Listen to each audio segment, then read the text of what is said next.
If you're a Pearl Jam fan, there's two things you know. One, you have no idea what the lyrics are to that song. And second, the song itself, Yellow Ledbetter, was not actually on their hit album 10. But 10 is the subject of our video here. 10% down payments, that is. And that's half of what buyers typically think it takes in order to buy their first home. But even if you're well aware that buyers in most markets can put as little as 5%, 3%, or even 0% down in some cases, we're going to focus on buyers who require a jumbo loan, defined as one that exceeds the conforming or government loan limits. So why go home to your grungy rental when you might be able to buy? Let's learn how to rock a 10% down payment starting right now.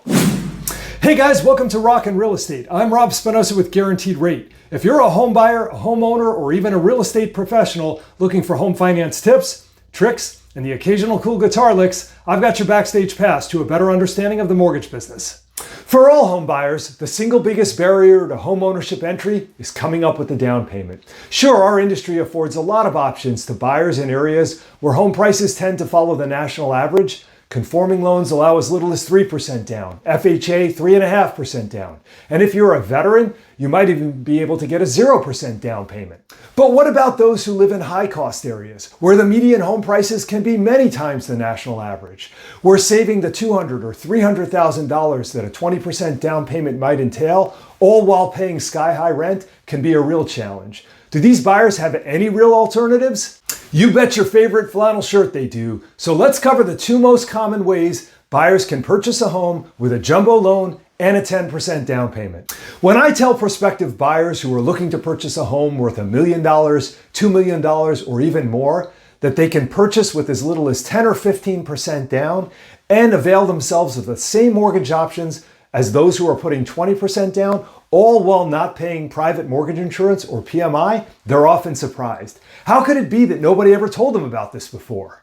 There might be two good reasons. First, not all lenders have access to these programs, and second, not all real estate markets have been accommodating of less than 20% down payments. For example, in a competitive seller's market, a buyer with a 10% down payment has a perceived disadvantage against the next buyer who may be offering 20% down or more. So there's an added incentive for buyers to increase their down payment in a hot market, especially where the seller may think that the house may not appraise for the price that the buyer is willing to pay for it. And finally, 10% down payments by definition mean a larger loan. And so often, these programs have been harder to qualify for than their more traditional 20% down counterparts.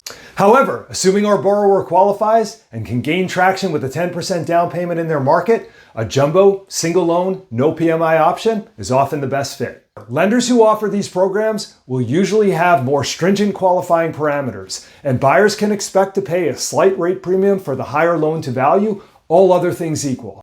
Another way that buyers will sometimes reach to a loan to value or LTV of 90% is by doing what's known as an 80-10-10 or piggyback loan.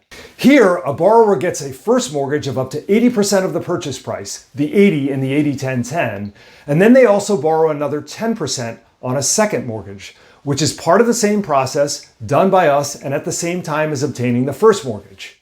This structure prevents the first mortgage from exceeding an LTV of 80% and thus triggering PMI.